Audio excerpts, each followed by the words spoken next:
கடவுளை தேடுவதில் உண்மையாக இருக்க வேண்டும். தானியேலோ தானியேலாகிய நான் எருசலேமின் பார்க்கடிப்புகள் நிறைவேறித்தீர 20 வருஷம் செல்லும் என்று கர்த்தர் எரேமியா தீர்க்கதரிசியோடு சொல்லிய வருஷங்களின் தொகையை புஸ்தகங்களால் அறிந்து கொண்டேன். நான் உபவாசம் பண்ணி ரத்திலும் சாம்பலிலும் உட்கார்ந்து தேவனாகிய ஆண்டவரை ஜெபத்திலும் விண்ணப்பங்களிலும் தேட என் முகத்தை அவருக்கு நேராக்கி. இது வந்து ஒரு ரொம்ப முக்கியம். நான் ஒரு ரீசெண்டா கத்துக்கின ஒரு ஒரு சத்தியம். எனக்கு ரொம்ப பிரயோஜனமா இருந்தது. உங்களுக்கும் பிரயோஜனமா இருக்கும். கடவுள் இருக்கிறது உண்மை அப்படின்னா, அதுதான் வந்து practising the presence of God. Living in the reality of God's presence. கடவுள் நம்ம கூட இருக்கிறாருன்னா, நான் நிறைய சமயத்துல எப்படி யோசிப்பேன் அப்படின்னா, ஆம், அஹ் அ- என்னுடைய எண்ணெல்லாம் கரெக்டா தான் இருக்கு. என்னுடைய தாட்ஸ்லாம் கரெக்டா தான் இருக்கு. கடவுள் வந்து என்னை ஆசீர்வதிச்சிருக்கணும். நான் வந்து ஒழுங்கா ஜெபம் பண்றேன். நான் ஒழுங்கா போய் என் நான் வந்து என்ன சொல்லுவாங்கன்னா, சினிமா பார்க்கறது கிடையாது. நான் வந்து என்ன பண்றதுக்கு தேவையில்லாத பேசுறது கிடையாது. எங்கேயும் போறது கிடையாது. என் மனசு கரெக்டா இருக்கு. கடவுள் என்ன ஆசீர்வதிச்சிருக்க வேணாவா? என் வேலைய நல்லா வச்சிருக்க வேணாவா? அ அப்படின்னு நம்ம யோசிக்கலாம். ஆனா, அந்த வசனம் வந்து ரொம்ப ஒரு ஒரு ஹைலைட்டான பாயிண்ட்னாரு என்னது ஜெபம் பண்ணும்போது அவர் என்ன பண்றாரு? நான் உபவாசம் பண்ணி இரட்டிலும் சாம்பலிலும் உட்கார்ந்து தேவனாகிய ஆண்டவரை ஜெபத்திலும் விண்ணப்பத்திலும் தேடி என் முகத்தை அவருக்கு நேராக்கி. ஸோ, அப்போ கடவுள் நம்ம கூட இருக்கிறாரு அப்படின்றது உண்மை அப்படின்னா, நம்ம என்ன தானியேல் வந்து என்ன பண்றாரு? தானியேல் கூட தேவனுடைய பிரசன்னம் இருந்தது. தேவ ஆவி இருந்தது. விசேஷித்த ஆவி இருந்தது. இவ்வளவு வாசிக்கிறோம். அவர் என்ன பண்றாரு? அப்ப ஜெபம் பண்ணும்போதெல்லாம் என்ன பண்றாரு? என் முகத்தை தேவனுக்கு நேராக்குறார். என்ன ஜெபம் பண்ணும்போது என்ன பண்றாரு?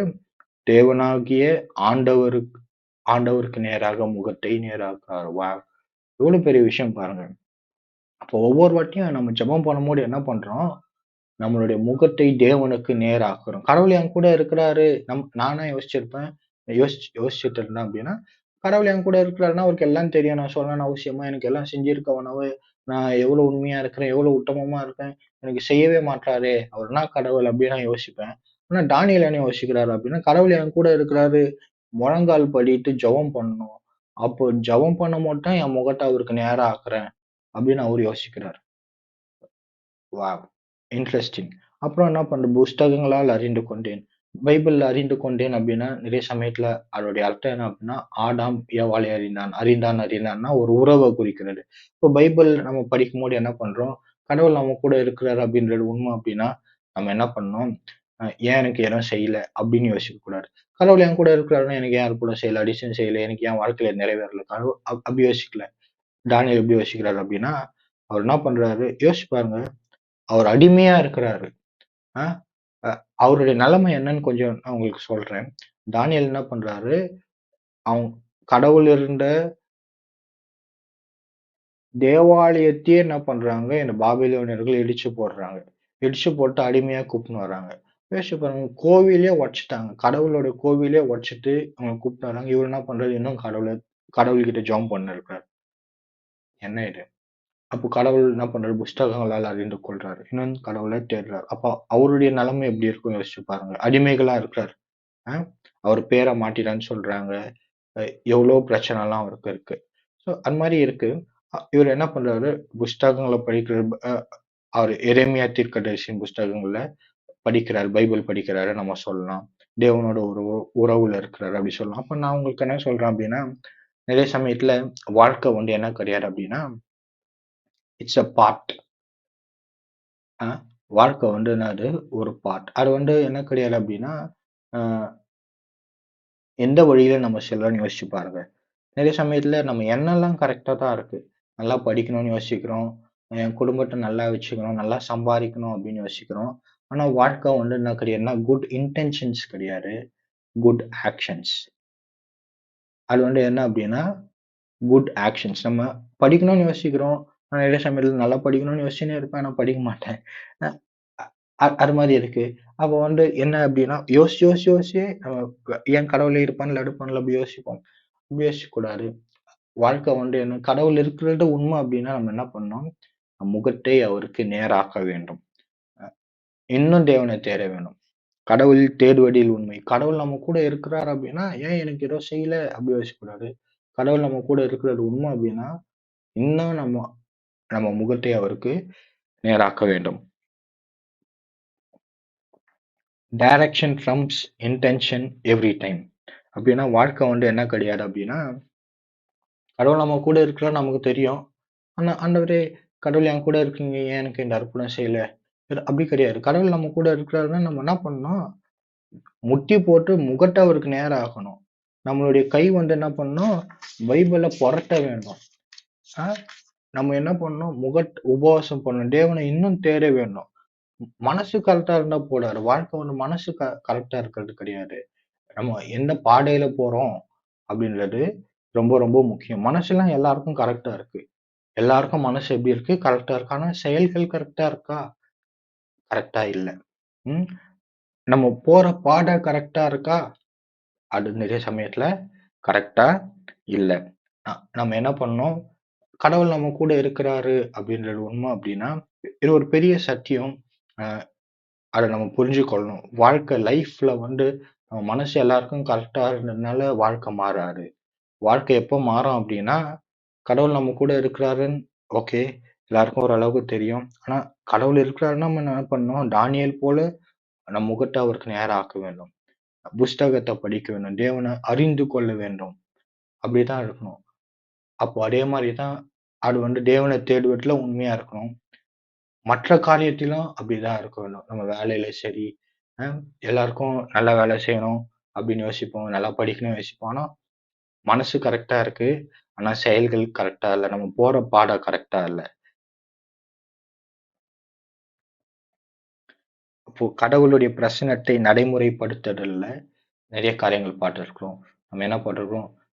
சின்ன காரியத்துல உண்மையா இருக்கணும். தனிமையில உண்மையா இருக்கணும். மனிதர்களிடத்துல உண்மையா இருக்கணும். கடவுளிடத்துல உண்மையா இருக்கணும்னு பார்த்தோம். ஒரு படத்த பார்த்தோம். யோசேப்பு போல எதுவுமே வாழ்க்கையில இன்சிக்னிஃபிகன்ட் கிடையாது. எல்லாமே முக்கியம் தான். எதுவுமே முக்கியம் இல்ல அப்படின்னு நம்ம சொல்ல முடியாது. நம்ம யோசேப்பு மாரி எல்லாவற்றிலும் உண்மை உள்ளவர்களாக இருக்க வேண்டும் அப்படின்னு பார்த்தோம். தாவீது போல நம்மகிட்ட தந்திருக்கிற நிஜமான காரியங்களுக்கு உயிரை கூட கொடுக்க ஆயத்தமாக இருக்க வேண்டும். வெறும் கனவுக்காக உயிரை தர்றது கிடையாது. நம்ம கிட்ட இருக்கிற கொஞ்சம் காரியத்திற்காக உயிரை தர வேண்டும் அப்படின்னு நம்ம பார்த்தோம். கவுண்ட் த காஸ்ட் அப்படின்னு பார்த்தோம். எதுக்கோ ஓடுறோம், கனவுக்காக ஓடுறோம், நம்ம வேலைக்காக ஓடுறோம் அப்படின்னு என்னென்னலாம் இழக்கிறோம் என்பதையும் நம்ம பார்க்க வேண்டும். கவுண்ட் த பிளெஸ்ஸிங்ஸ் அப்படின்னு பார்த்தோம். கடவுள் நமக்கு எவ்வளவு நன்மை தந்திருக்கிறார். டேஞ்சபிள் நம்மளால தொட்டு பார்க்க கூடிய நம்ம கிட்ட இருக்கிற எவ்வளோ பிளெஸிங்ஸ் நல்ல குடும்பத்தை தந்திருக்கிறார். கணவன், மனைவி தந்திருக்கிறார். பிள்ளைகள் தந்திருக்கிறார். உறவினர்கள் தந்திருக்கிறார். நண்பர்கள் தந்திருக்கிறார். தேவனை அறிகிற அறிவை தந்திருக்கிறார். அவருடைய பிள்ளையாய் மாற்றியிருக்கிறார் என்பதெல்லாம் நம்ம யோசிச்சு பார்க்க வேண்டும். கொஞ்சத்தில் உண்மையா இருக்க வேண்டும். நம் கிட்ட தந்திருக்கிறதுல உண்மையா இருக்க வேண்டும். தந்ததுல திருப்தியா இருக்க வேண்டும். கிறிஸ்துவ வாழ்க்கைக்கு தேவன் நம்மோடு கூட இருக்கிறார் அப்படின்னா நம்ம என்ன பண்ண மாட்டோம்? நம்ம வழிகள்ல தாறுமாறா இருக்க மாட்டோம். தாறுமாறா இருக்கிறவன் தேவனை அசட்டை பண்ணுகிறான் அப்படின்னு நம்ம பார்க்கிறோம். நிதானமா இருக்கிறவன் அவள் தான் என்ன பண்றாங்க? தேவனுக்கு பயப்படுகிறான் அப்படின்னு நம்ம பார்க்கிறோம்.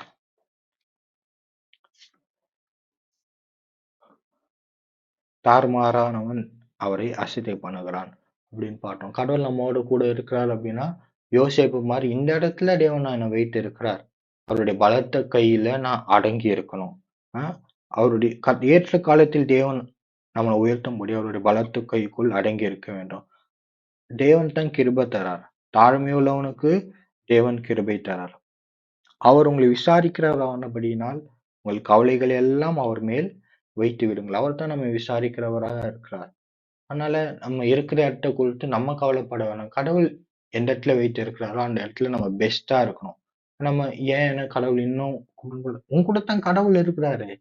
கடவுள் இருக்கிற இடத்துல நம்ம பெஸ்ட்டா இருக்க வேண்டும். கொஞ்சத்துல பெஸ்ட்டா இருக்க வேண்டும் என்பதை நம்ம பார்த்தோம். நம்ம கிட்ட இருந்து தானியேலோட காரியத்தை குறித்து பார்க்கும்போது அவங்க கிட்ட தந்ததுல உண்மையா இருந்தா ஒரு குற்றத்தையும் கண்டுபிடிக்க கூடாது அப்படின்னு சொன்னாங்க. எல்லாத்துலயும் உண்மை உள்ளவனாக இருந்தான். நாமும் எல்லாவற்றிலும் உண்மை உள்ளவர்களாக இருக்க வேண்டும் என்று பார்த்தோம். அப்புறம் ஒரு முட்டாள் பார்த்தோம். பணக்கார முட்டாள். பணக்கார மாற்றம் கிடையாது. ஏழை முட்டாளா இருப்பாங்க. அப்ப என்ன பண்றோம்? நம்ம எல்லாத்தையும் விட்டுட்டு வேலை செஞ்சா அவன் யாரு? முட்டாள். அ இ யாருடைய டெஃபினிஷன் ஆஃப் சக்சஸ நம்ம ஃபாலோ பண்றோம் என்பது முக்கியம். கொஞ்சத்தில் உண்மையா இருக்க வேண்டும். தனிமையில உண்மையா இருக்க வேண்டும். நிறைய சமயத்துல இந்த புது உலகத்துல நம்ம ட்ரீம்க்காக வாழ்றோம்ன்னு பார்த்தோம். அப்புறமா நம்ம தனியா இருக்கணும். அது வந்து என்னது worst possible punishment which we can give ourself. அது வந்து ரொம்ப வொர்ஸ்ட் பனிஷ்மென்ட் நமக்கு நம்ம தர்றது. அது மாரி நம்ம தரக்கூடாது. "ஒன்றியே இருப்பதிலும் இருவர் கூடியிருப்பது நலம்" என்பதை நம்ம பார்த்தோம். அ அது ரொம்ப ரொம்ப முக்கியம். சிறிய காரியத்தில் உண்மையா இருக்க வேண்டும். தனிமையில் உண்மையா இருக்க வேண்டும். மனிதரிடத்தில் உண்மையா இருக்க வேண்டும். பிறரிடத்தில அன்பு கூர வேண்டும் என்று பார்த்தோம். கடைசியாக கடவுளிடத்தில் உண்மையா இருக்க வேண்டும். அப்ப கடவுள் நம்ம கூட இருக்கிறாருன்னா, நம்ம ஏன் இத செய்யல அப்படி யோசிக்கக்கூடாது. கடவுள் நம்ம கூட இருக்கிறார் அப்படின்னா, நம்ம என்ன பண்ணணும்? நல்லா பைபிள் படிக்கணும். நல்லா ஜெபம் பண்ணணும். ஏன்னா ஜெபம் பண்ணும்போது என்ன பண்றோம்? நம் முகத்தை அவருக்கு நேராக்குறோம். பைபிள் படிக்கும்போது என்ன பண்றோம்? நேர் அவரை அறிந்து கொள்றோம். அப்போ கடவுள் நம்ம கூட இருக்கிறார் அப்படின்னா, நம்ம என்ன பண்ணுவோம்? சிறிய காரியங்களில் உண்மையா இருப்போம். கடவுள் நம்ம கூட இருக்கிறார் அப்படின்னா நம்ம என்ன பண்ணுவோம்? தனிமையில் உண்மையாக இருப்போம். கடவுள் நம்ம கூட இருக்கிறார் அப்படின்னா, பிறரை நேசிப்போம். கடவுள் நம்ம கூட இருக்கிறார் அப்படின்னா, அவரை தேடுவோம். Thank you for listening.